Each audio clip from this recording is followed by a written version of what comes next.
इस साल विजया एकादशी 6 मार्च को मनाई जाएगी। विजया एकादशी पर इस साल ग्रहों का अद्भुत संयोग बन रहा है। इस साल विजया एकादशी पर बुध का राशि परिवर्तन हो रहा है। इसके बाद शुक्र का राशि परिवर्तन इसके अगले दिन यानी महाशिवरात्रि से पहले हो रहा है।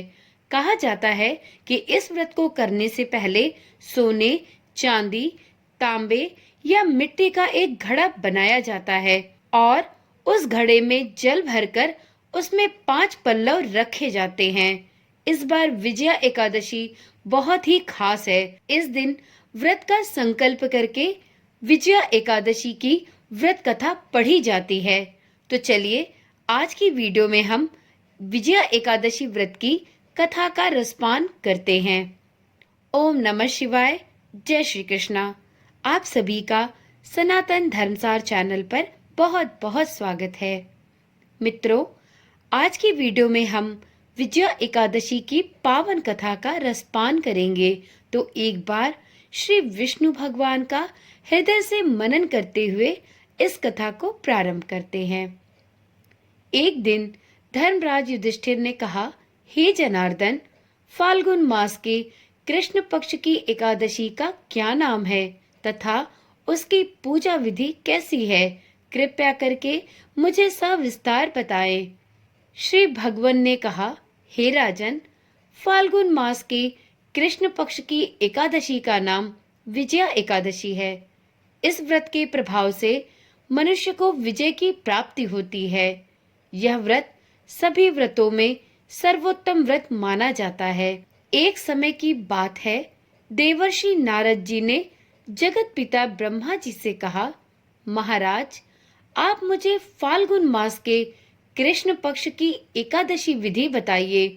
ब्रह्मा जी कहने लगे कि हे नारद, विजया एकादशी का व्रत नए पुराने पापों का नाश करने वाला है।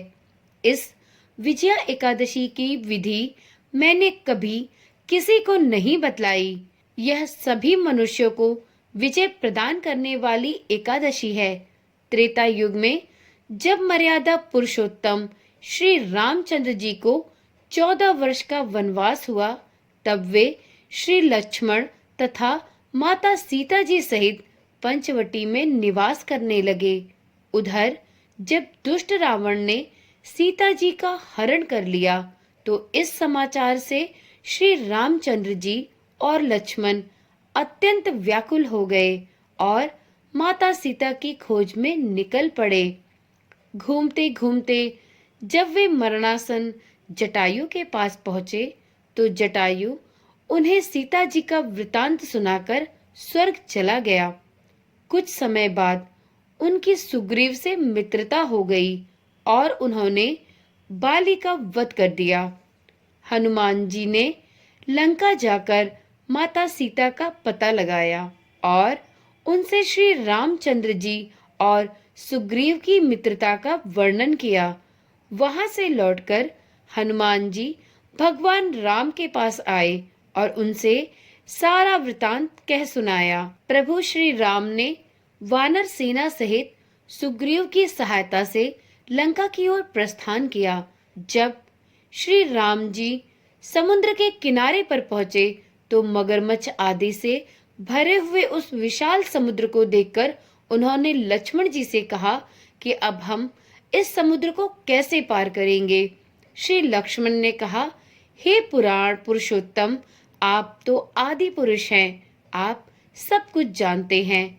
यहाँ से आधा योजन दूर कुमारी द्वीप में वगदालभ्य नामक ऋषि रहते हैं। आप उनके पास जाइए और उनसे इसका समाधान पूछिए।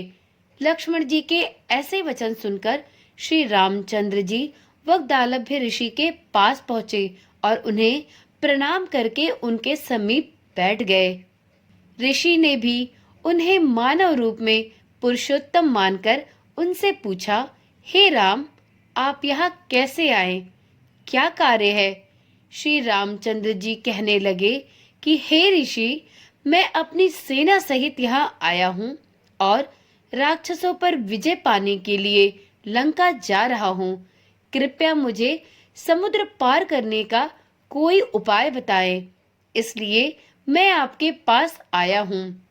वक्दालभ्य ऋषि ने कहा कि हे राम, फाल्गुन मास के कृष्ण पक्ष की एकादशी का उत्तम व्रत करने से निश्चय ही आपकी विजय होगी।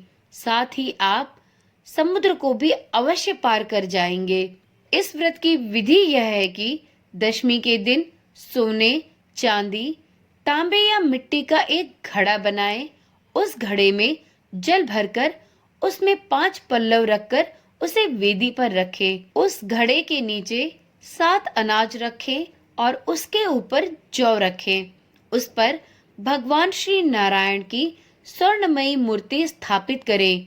एकादशी के दिन स्नान आदि से निवृत्त होकर धूप, दीप, नैवेद्य, नारियल आदि से भगवान श्री हरि की पूजा करें।